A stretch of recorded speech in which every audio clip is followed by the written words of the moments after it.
Hey, this is a Hakoati production.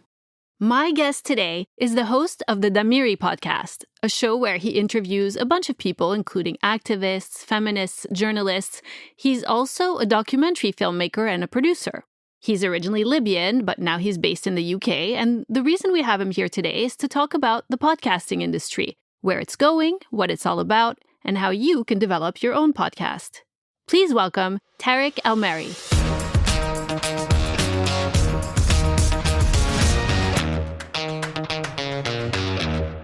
Hi, Tarek. Welcome to my podcast. Hello. Thank you so much. I'm so excited to be here. Well, we're excited to have you. I wanted to start with this. Just an overview of the industry. Podcasting is growing super fast. Revenues from podcast advertising are projected to grow almost 15% this year, despite COVID, to nearly about $1 billion, which is still small potatoes compared to the radio industry, which is $42 billion globally per year, and the music industry, which is $51 billion per year. But it's all about growth, right? So it's growing much faster than both of those industries. And that's because more people are listening. So why do you think people are really getting into podcasting? It's so excited to see it in those frames and big numbers. But to me, it's a very interesting angle. Like I play in this duality of being a listener, a consumer, at the same time being a podcaster myself. But I think it's really because we're all tired, we're all exhausted, and we are overused and abused on the scrolling feeds, on the likes, on the share, the social media frequency of this very,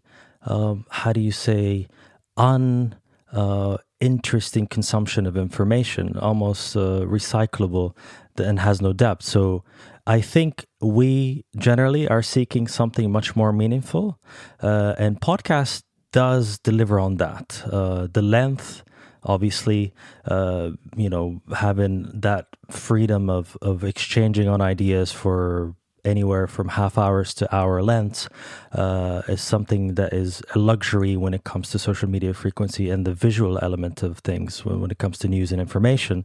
The other side, the flexibility of listening, where you don't have to make time for it. It's not a YouTube channel. It's not a television show. You could be on your day-to-day walk. You could be on your commute. You could be doing the laundry. You could be doing your dishes. You have your headphones. And it could switch completely to a passive experience where all of a sudden you have an invitation from people and you yourself inviting people to be in your space.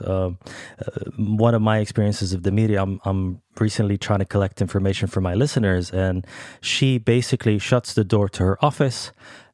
She puts the podcast on speaker and she's like, ta-da, all of a sudden I have two people telling me about something that I really want to know about. So I guess it's that switch of from the frugal, shallow exchange of information to the deep, the big space, the invitation to use our imagination and not just be fixated on a screen is the main attractive point, according to my experience. Yeah, well, both of those reasons make so much sense. And definitely, I totally agree with you. That being said, this is a business show, and I also like to think about it from a business perspective, because I feel like in the Middle East, the podcast industry is still kind of lagging behind. I mean, everything always lags behind a little bit, like the US. And I imagine that the UK is the same thing. But I heard, for example, that the New York Times makes more money advertising on its daily news podcast than they do in their newspaper, which to me is a clear sign that the world has really had a paradigm shift, which is obviously linked to these reasons that you talked about. People are tired of the superficial stuff, and there's this trend towards wanting to have something more meaningful when you're consuming content. And then there's also this on-demand thing, which I think you didn't mention, which is great, that people are used to now. It's no longer like you're so passive that you just wait for whatever comes on, but podcasting really allows you to choose exactly what you want to listen to, which is not something that you get on radio or TV. So it's kind of the equivalent of Netflix in that sense. And like you said, it's on the go. But the fact that we are consuming things in a totally different way means that, advertisers are going to have to keep up if they want to keep people's attention. So I know you like to think of it from the aspects that you talked about, but what are your thoughts on advertising and podcasting in the sense of how do you think that advertising would be different if it was being used on podcasts as opposed to a more passive, broader, or shows with a broader audience that would be playing on the radio or on TV, for example? To be honest, it sounds, from what I consume from the same time, from what I intend to do in order to monetize the operation that I'm producing myself on the Meaty Podcast and others, is advertising really has to be smarter, really has to be much more nuanced and much more personal, because now you have not just one massive show that encompasses all people's attention. Now you have a variety of shows. Like you mentioned, the Men's Room is a business podcast. The Meaty is a storytelling podcast. Hakawati has many branches and others that, and each audience has a certain expectation. Each audience has a specific need. So if we think of it in a way that we're delivering this very catered experience in terms of content, in terms of story, in terms of information, in terms of insights on what's happening on the business world, the advertisers have to play on those frequencies as well and get the attention of the people there along the same playing field, if you may. And that translates itself into potentially, if they can stomach it, voice host-led advertising, very personalized, at the same time, something that fixes a specific need or problem for that particular audience, as opposed to here's a general basket of services that they just want to push everywhere. And you're right in thinking that there's a hunt for this thing, because the attention is shifting. At the same time, the news hours or the programming on TV is not attracting people sitting down. Even older generations are sitting down playing on their phone as opposed to engaging with the content itself. So podcast being what it is, a consumption individual experience on the phone through voice, they can also hit a broader spectrum of generations, of age groups. I've had an exchange and a collaboration celebrating the International Podcast Day with a basket of shows in the region, including some in Jordan, some in Oman, and Al Jazeera Network, which completely is focused on this. And their message is, we have a big slice of viewership that does not watch anymore, are not on the big screen anymore. So we are trying to go where they are. So advertising definitely has to be smarter. It has to be much more personal, and it has to be really useful, because you know this more than I do, based on the content that you lay out and the important information that you produce, that your audience is smart. So they're not going to be swayed by anything mass-produced, anything that does not really speak to their day-to-day demands, issues, and problems and view of the world. Well, I think you have a pretty smart audience as well. Tell everyone what your podcast is all about. You're definitely putting me on a spotlight, because I've never done this in English before. I've done few in Arabic, so and I'm quite intimidated by your audience, knowing. Let me ask you in Arabic. How spoiled they are, having you as a host. Oh, stop, please. شو هيدا البودكاست يا حبيبي. That was terrible. I think we better continue in English. It's still 100 times better than mine, my Arabic. شوية, the sound kind of glitched a bit. So good. I heard the laugh. I heard the laugh, but I did not hear the delivery. Sorry. It's probably better that way. But please go ahead. Tell us what your podcast is all about. It's filtered out itself to be, after many iterations, and this is the 4th season now, to this simple sentence that might sound super cheesy at first, but please bear with me. It's the main tagline is the pursuit of the good life.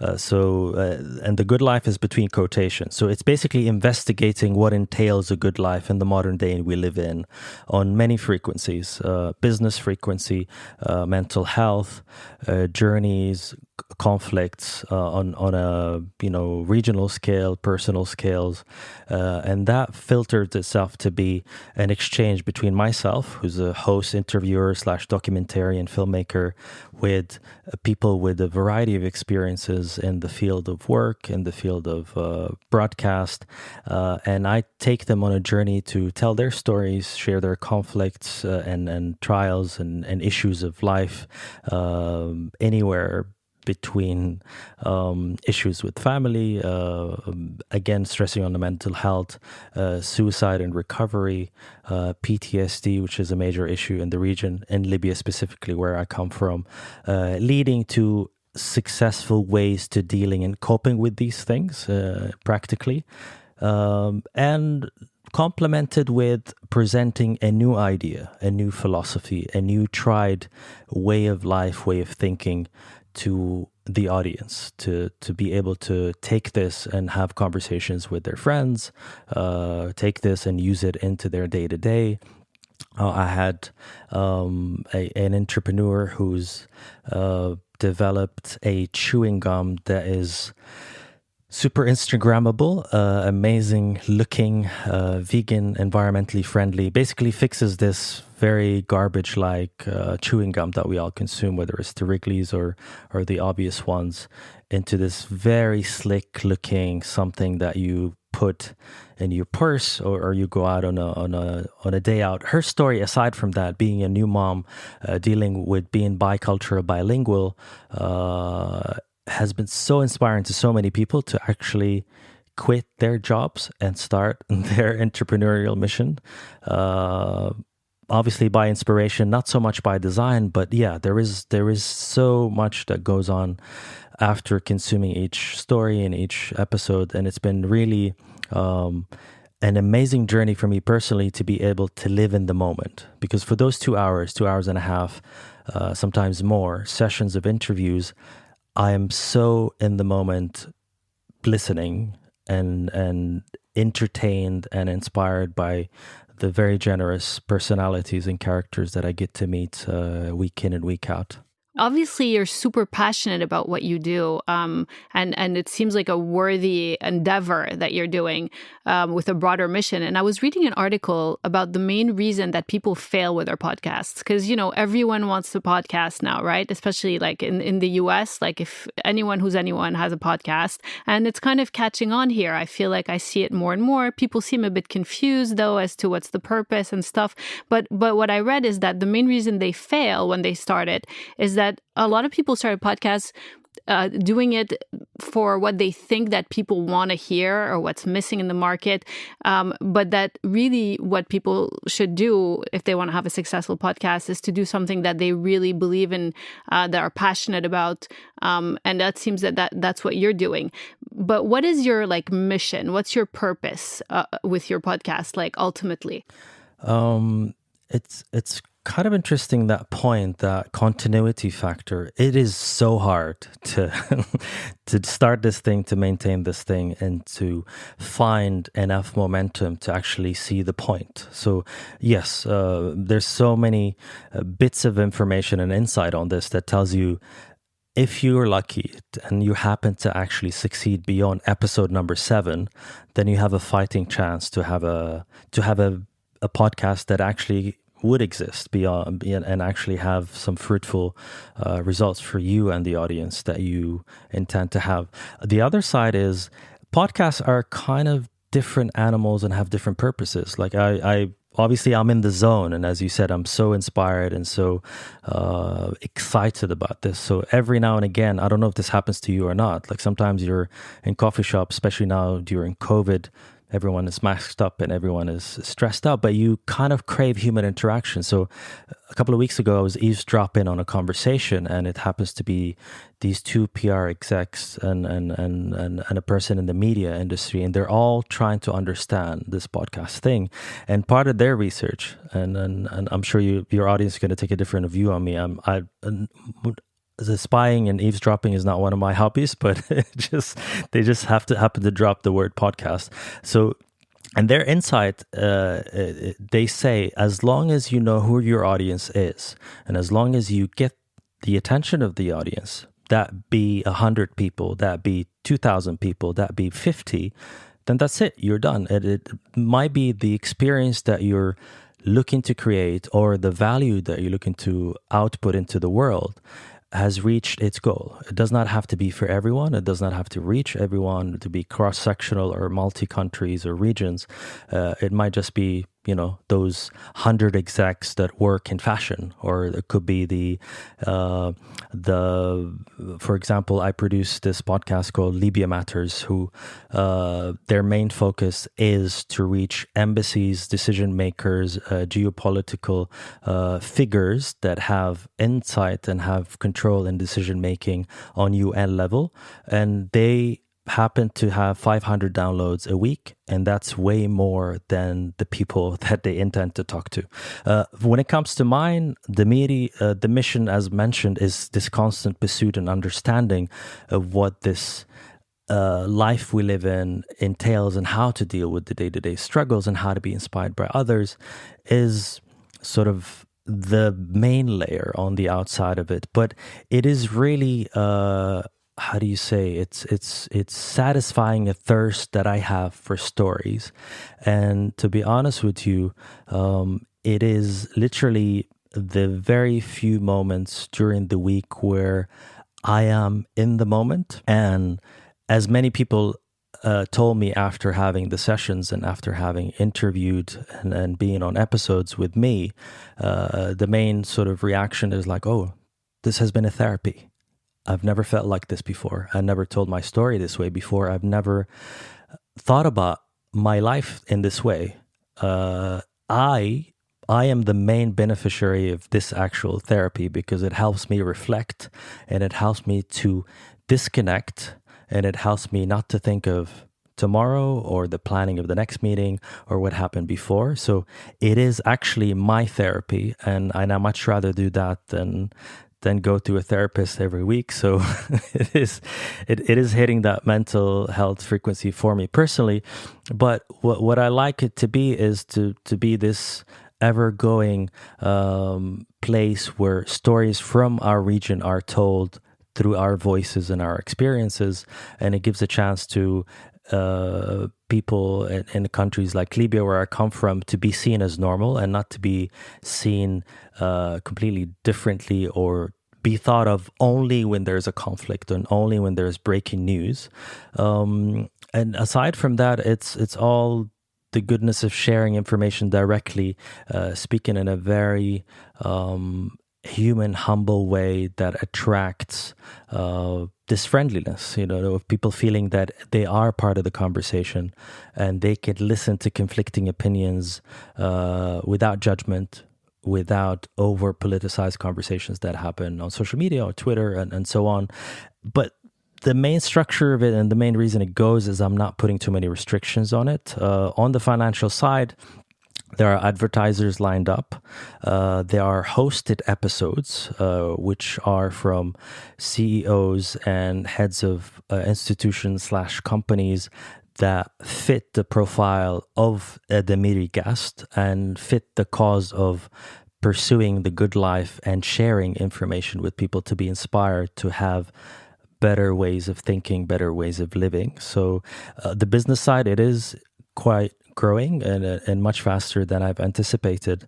The numbers as well, it's beyond 25,000 downloads a month. I'm hoping to grow that much further to increase the reach. And yeah, I'd say the main goal that's helped me looking at it and not overjudging it immediately is I'm not stopping this thing until episode 500. How many episodes do you have now? Last week we posted episode 36. The title was I'm a Libyan Jew. Yeah. Are you a Libyan Jew? No, not me. It's the guest. Yeah, I saw that it was the guest. I was just wondering why you did that episode. So how often do you release a new episode or a new show? Every Tuesday morning. So once a week. Okay. And you're doing great, by the way, because you're an indie podcaster. Some people do them, with networks, or they're hired by someone to create a podcast. You've really done your own thing and you're doing amazing. Would you say that a lot of your audience is Libyan, or who are you reaching? 50% Libyan. My number 3 cities, Riyadh, Saudi Arabia. I have people listening from Algeria, a big section of that.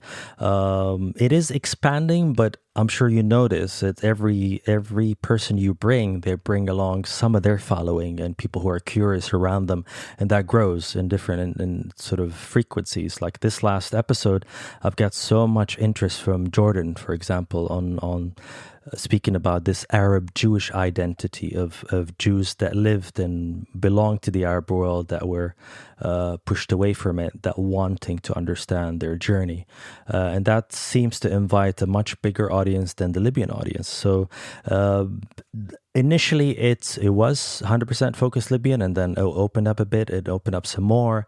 And I'm so fixated on the ideas and journeys, and I think they matter much more than the localities of it or the ethnicity / national level of it. And I still can't figure out Saudi Arabia, to be honest, generally, but I've had this talk a lot with Hiba Fisher, CEO of Kerning Cultures, that it could potentially be the highways or the cars or the long drives. But yeah, Saudi Arabia is one of the, Riyadh specifically is one of the largest audiences I do have. Yeah, I think it's a combination of things. First of all, it's a huge market, and they're also a very young population. So, they're adopting podcasting as part of their lifestyle, probably at a higher rate than some of the other countries around the region. But yeah, it's interesting because it's not the population that you think it is necessarily. We all have these tropes in our minds about certain people in certain countries, and it's changing so fast in the region that those things are not necessarily true.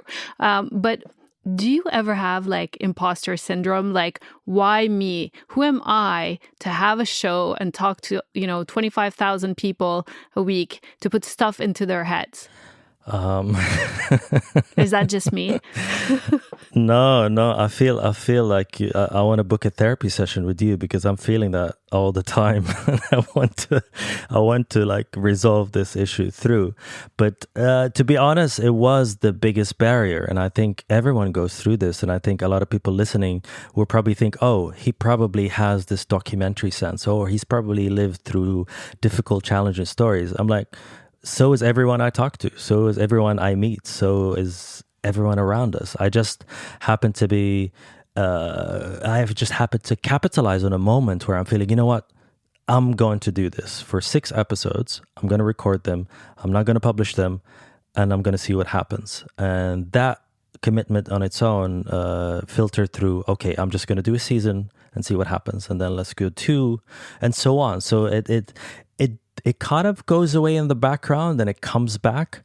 But I feel that, and this is something Hisham Matar on episode 30 last season mentioned to me, and I sort of brought it to the front line. I'm like, you are a non-specialist that happens to give himself freedom to talk about things in a way that most people will feel freaked out. Most people feel panicked, because he was going on a tour with his latest book, A Month in Siena, basically watching art, analyzing it, connecting with it. But he's not a painter. He's not an artist. He's a writer. So he's like, you just have to give yourself permission. And I give myself permission to be an expert, and I'll just talk about it.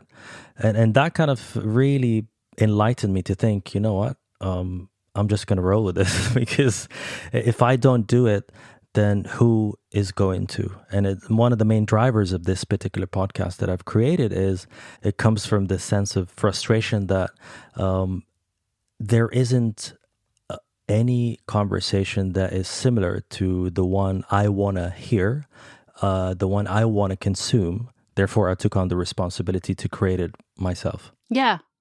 See, that makes sense. I'm sure a lot of people feel that way. And I don't think you need therapists. I think a lot of people have the imposter syndrome, including very, very successful people. So I think the more we talk about it, the more we realize that, it's totally normal, and that's part of questioning yourself to improve what you do. And if you don't do that, then how can you get good at what you do?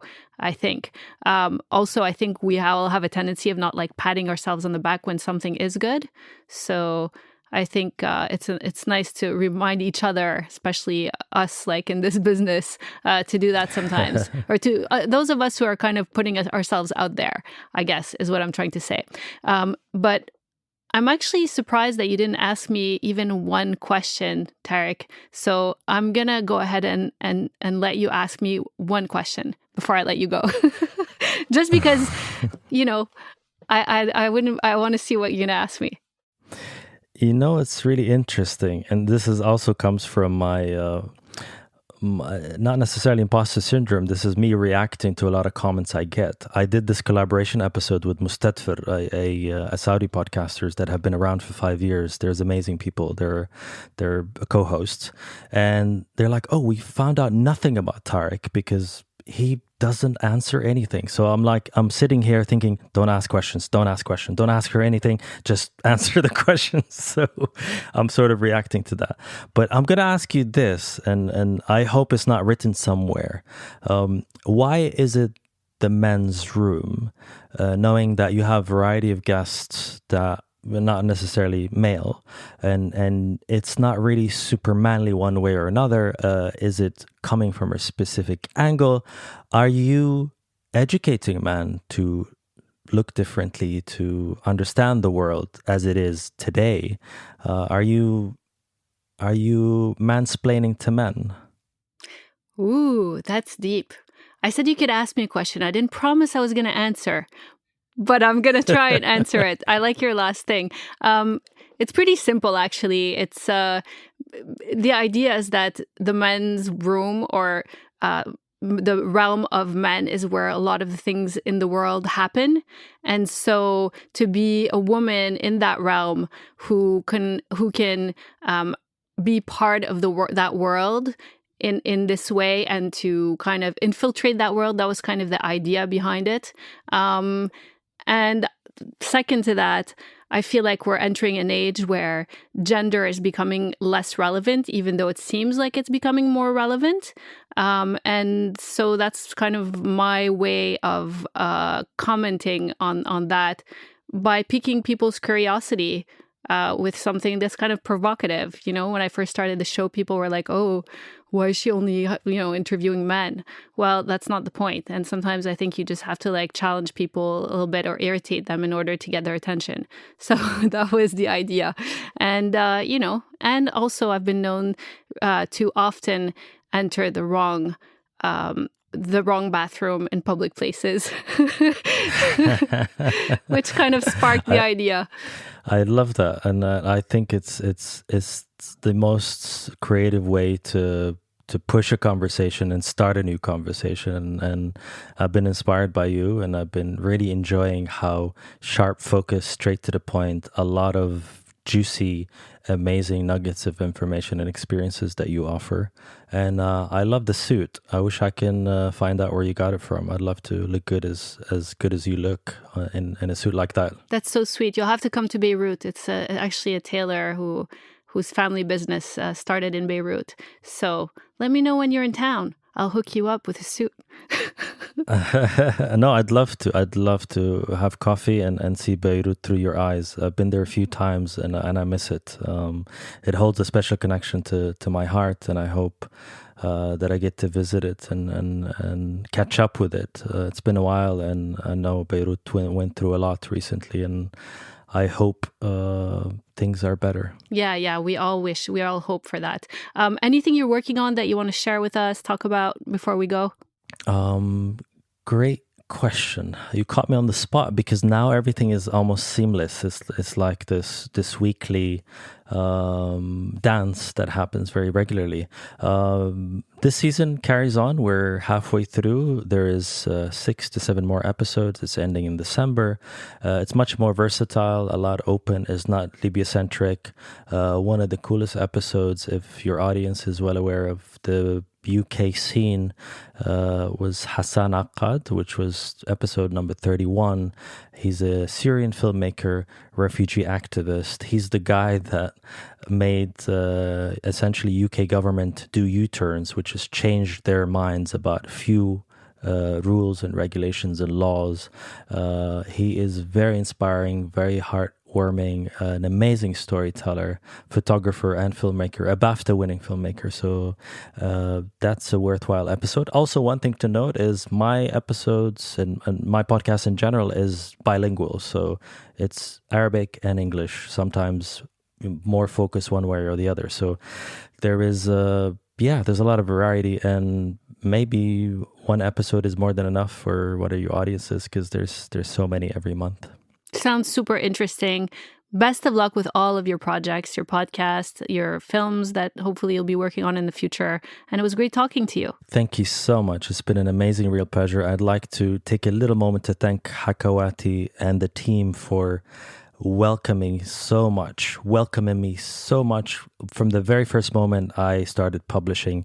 And you mentioned we really should tap each other on the back. I've got so many taps and so many pushes and lovely words coming straight from the comment section on your Instagram account, messages, emails. I love you guys. That's all I'm going to end with. Aw, we love you too. Take care. That's it, friends. Make sure you've clicked that subscribe button so you know when a new episode of the podcast is released. And you can find me and Tarek all over social media. We've also included a link to his podcast in this episode's description. See you soon.